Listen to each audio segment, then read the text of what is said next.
Hello दोस्तों, आप कैसे हैं। और मैं विजय कुशवाहा और आप देख रहे हैं बजरंग बीज भंडार यूट्यूब चैनल। और आज हम बात करेंगे एक प्रोडक्ट के बारे में और उस प्रोडक्ट का नाम रॉकेट है। तो आज हम रॉकेट प्रोडक्ट के बारे में बात करेंगे कि ये प्रोडक्ट क्या है, इसमें क्या टेक्निकल पाया जाता है, इसको हम किन किन फसलों में प्रयोग कर सकते हैं, इसको जब भी हम फसलों पर प्रयोग करते हैं तो ये किन किन कीटों को कंट्रोल करता है, इसको कब और कैसे प्रयोग करना चाहिए, इसकी कितनी मात्रा हमको फसलों पर प्रयोग करनी चाहिए, इसकी कीमत क्या है, इसको हम किन किन प्रोडक्टों के साथ प्रयोग कर सकते हैं, इसकी रिजल्ट ड्यूरेशन क्या है। तो सभी बातों पर आज हम चर्चा करेंगे। तो जो भी लोग हमारे चैनल पर पहली बार आए हुए हैं या जिन्होंने अभी तक हमारा चैनल सब्सक्राइब नहीं किया है तो प्लीज़ आप हमारे चैनल को सब्सक्राइब कर लें, जिससे खेती संबंधी नई नई जानकारी आपको यहाँ से मिलती रहे। और इस वीडियो में जो भी हम आपको जानकारी दे रहे हैं इसमें न तो हम किसी भी कंपनी का प्रचार कर रहे हैं और ना ही किसी प्रोडक्ट का प्रचार कर रहे हैं। एक एजुकेशन पर्पज के हिसाब से हम इसकी वीडियो बना रहे हैं, जिससे कि आप लोगों को एक सही और सटीक जानकारी मिल सके। तो बने रहिए वीडियो के एंड तक। तो चलिए शुरू करते हैं। जैसा कि इस प्रोडक्ट का नाम रॉकेट है और जो कि ये पीआई कंपनी का ये प्रोडक्ट है, इस प्रोडक्ट में दो टेक्निकल पाए जाते हैं। पहला टेक्निकल इसमें प्रोफेनोफॉस पाया जाता है। प्रोफेनोफॉस इसमें 40% पाया जाता है।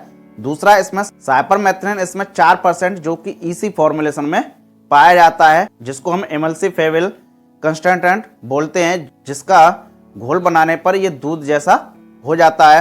ये एक कॉन्टैक्ट और स्टोमेक इंसेक्टिसाइड है। ये एक ब्रॉड स्पेक्ट्रम इंसेक्टिसाइड है। इसको जब भी हम फसलों पर प्रयोग करते हैं तो ये किन किन कीटों को कंट्रोल करता है। तो ये फसलों में लगने वाले thrips, jassids, aphids, white fly, diamond back moth, धान की फसल में जो बीपीएच लगता है, WBPH लगता है, इन सभी कीटों को कंट्रोल करता है। इनके अलावा ये सभी प्रकार की इल्लियों को भी कंट्रोल करता है, जैसे कि fruit borer, stem borer, pod borer, पत्ती लपेटक सुंडी होती है और भी कई सुंडियाँ होती हैं, पत्ती खाने वाली सुंडी होती है। तो सभी प्रकार की इल्लियों को और सभी प्रकार के कीटों को ये कंट्रोल करता है। इनके अलावा ये बॉल वर्म्स को भी कंट्रोल करता है। तो ये फसलों में लगने वाले सभी प्रकार के कीटों, सभी प्रकार की इल्लियों को ये कंट्रोल अच्छी तरीके से करता है।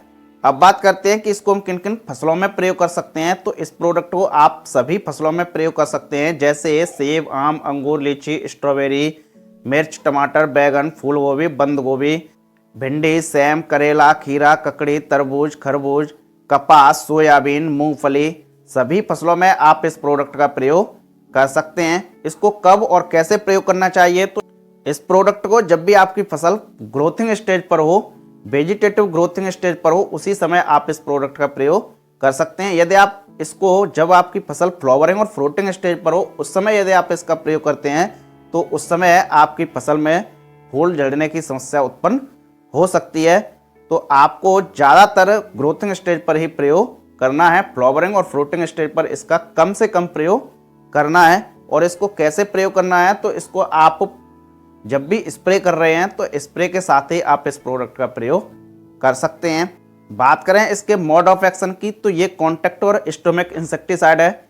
ये कॉन्टैक्ट तरीके से फसलों पर काम करता है, कॉन्टैक्ट तरीके से ये कीटों को कंट्रोल करता है। जहाँ तक कीटों के संपर्क में आता है वहीं तक ये कीटों को कंट्रोल करता है। और जब भी हम इसका फसलों पर स्प्रे करते हैं तो स्प्रे करने के बाद जब कीट इनके संपर्क में आते हैं और कीट जब इसको खाते हैं, कीटों के अंदर ये पेट में चला जाता है ये कीटनाशक, तो धीरे धीरे उनमें जो तंत्रिका तंत्र होती है वो प्रभावित हो जाती है और पैरालाइसिस होने के कारण धीरे धीरे उनकी मौत हो जाती है। और ये ट्रांसलैमिनार तरीके से भी काम करता है। जब भी हम इसका फसलों पर प्रयोग करते हैं तो पत्ती की ऊपरी सिरे पर इसकी स्प्रे की जाती है, लेकिन जो कीट होते हैं उनके अंडे, लार्वा, निम्फ, जो भी उनकी जनरेशन होती है वो पत्ती के निचले सिरे पर होती है। तो जब हम इस प्रोडक्ट का प्रयोग करते हैं तो ये पत्ती के ऊपरी सिरे से पत्ती के निचले सिरे तक ये काम करता है और धीरे धीरे पत्ती के निचले सिरे पर जो भी कीट होते हैं उनको खत्म कर देता है। तो ये ट्रांसलैमिनार तरीके से भी फसलों पर काम करता है। अब बात करते हैं कि इसको प्रयोग करते हैं तो इसकी कितनी मात्रा हमको फसलों पर प्रयोग करनी चाहिए। तो इसकी मात्रा फसल की अवस्था पर, फसल के प्रकार पर, मौसम पर, कीटों के प्रकोप पर निर्भर करती है कि इसकी कितनी मात्रा हमको फसलों पर प्रयोग करनी चाहिए। इसकी एक एवरेज मात्रा, इसको आप 250 ml से लेकर 350 ml प्रति एकड़ के हिसाब से इस्तेमाल कर सकते हैं। और यदि आप पानी के हिसाब से इस्तेमाल कर रहे हैं तो 25 ml से लेकर 35 ml प्रति 15 लीटर पानी में इस्तेमाल कर सकते हैं। हमने आपको पहले ही बताया कि इसकी जो डोज है वो फसल की अवस्था पर, फसल के प्रकार पर, कीटों पर और मौसम पर निर्भर करती है कि इसकी कितनी मात्रा फसलों पर प्रयोग करनी चाहिए। तो आप इसका प्रयोग कर रहे हैं तो उसी हिसाब से आपको ये प्रयोग करना है।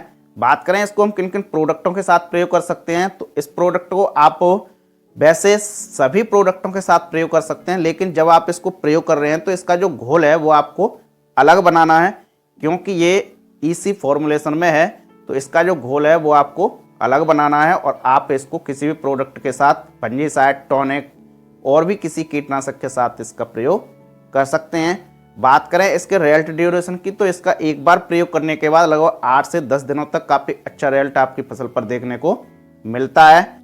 बात करें इसके रेन फास्टनेस की, तो इसका स्प्रे करने के बाद या 2 से 3 घंटे बाद बरसात हो जाती है, तब भी आपकी फसल पर अच्छा रिजल्ट देखने को मिलता है। इसकी कीमत की यदि हम बात करें तो इसकी कीमत अलग अलग स्थानों पर अलग अलग भी हो सकती है, रेटें प्रतिवर्ष बढ़ती भी रहती हैं। एक एवरेज इसकी कीमत ये आपको मार्केट में 700 रुपये से लेकर 800 रुपये प्रति लीटर के हिसाब से मिल जाएगा और अलग अलग स्थानों पर अलग अलग रेटें भी हो सकती हैं। आपके यहाँ किस रेट में मिल रहा है आप कमेंट करके हमको बता सकते हैं।